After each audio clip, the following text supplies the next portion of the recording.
19वीं सदी के प्रारंभ में जब ब्रिटिश साम्राज्य श्रीलंका तब का सेलोन पर शासन कर रहा था, तब उन्होंने पहाड़ी इलाकों में कॉफी की खेती शुरू की।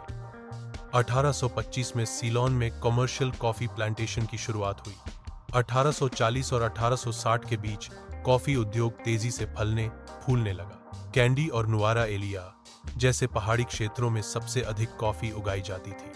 हजारों एकड़ जमीन को साफ कर कॉफी प्लांटेशंस में बदला गया। ब्रिटिश प्लांटर्स ने इसे भारत और ब्राजील के बाद तीसरे सबसे बड़े कॉफी उत्पादक देश के रूप में स्थापित कर दिया था। कॉफी का व्यवसाय श्रीलंका की अर्थव्यवस्था का रीढ़ बन गया था। तब किसी ने सोचा भी नहीं था कि यह साम्राज्य एक दिन पूरी तरह नष्ट हो जाएगा। 1859 में एक फंगस ने श्रीलंका की कॉफी फसल को घातक रूप से संक्रमित किया।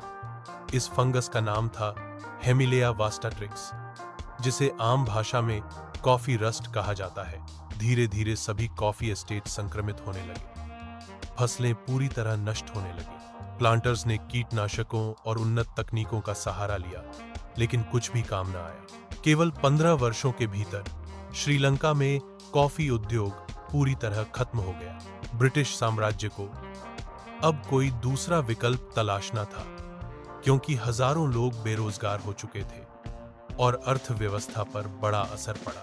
जब कॉफी उद्योग खत्म हो रहा था, तभी एक नाम सामने आया, जेम्स टेलर, एक स्कॉटिश प्लांटर। उन्होंने 1852 में सेलोन आकर काम शुरू किया था। 1867 में उन्होंने लूलकोंड्रा एस्टेट, कैंडी के पास में सिर्फ 19 एकड़ जमीन पर चाय की खेती शुरू की।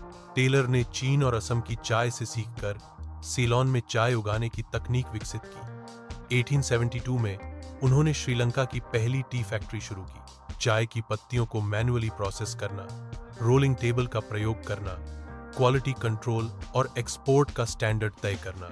1873 में पहली बार सीलोन टी को लंदन एक्सपोर्ट किया गया। यह शिपमेंट सिर्फ 23 पाउंड की थी, लेकिन उसने दुनिया को यह बता दिया कि श्रीलंका अब केवल कॉफी प्रोड्यूसिंग कंट्री नहीं, बल्कि एक टी पावर हाउस बनने जा रहा है। हजारों एकड़ कॉफी प्लांटेशन को टी प्लांटेशन में बदल दिया गया। बड़ी कंपनियां जैसे ब्रुक बॉन्ड और लिप्टन ने सेलोन में टी एस्टेट्स खरीदने शुरू कर दी। सर टॉमस लिप्टन ने खुद अपनी टी फील्ड्स खरीदी और from plucker to packet model शुरू किया। 1950 के दशक में जब श्रीलंका को स्वतंत्रता मिली, तब टी इंडस्ट्री में भी बदलाव शुरू हुए। 1971 में सरकार ने टी एस्टेट्स का राष्ट्रीयकरण किया। श्रीलंका टी बोर्ड की स्थापना हुई। सीलोन टी का ब्रांड और लायन लोगो लॉन्च हुआ, जो आज प्योरिटी और ऑथेंटिसिटी का प्रतीक है। आज श्रीलंका दुनिया का तीसरा सबसे बड़ा टी एक्सपोर्टर है। 21 करोड़ किलोग्राम से ज्यादा चाय का निर्यात, $3 बिलियन से ज्यादा का विदेशी मुद्रा अर्जन। मुख्य खरीदार रशिया, यूएई, ईरान, इराक और China. High grown tea, Nuwara Eliya, Uva, Dimbula की विशेष मांग। Ethical tea production, women led tea plucking workforce. जब कॉफी ने श्रीलंका को धोखा दिया, तब चाय ने देश को नई दिशा दी। जेम्स टेलर की सोच, ब्रिटिश इनोवेशन और श्रीलंकाई आत्मनिर्भरता ने मिलकर सीलोन टी को न केवल जीवित रखा, बल्कि उसे दुनिया की सबसे प्रीमियम चाय बना दिया।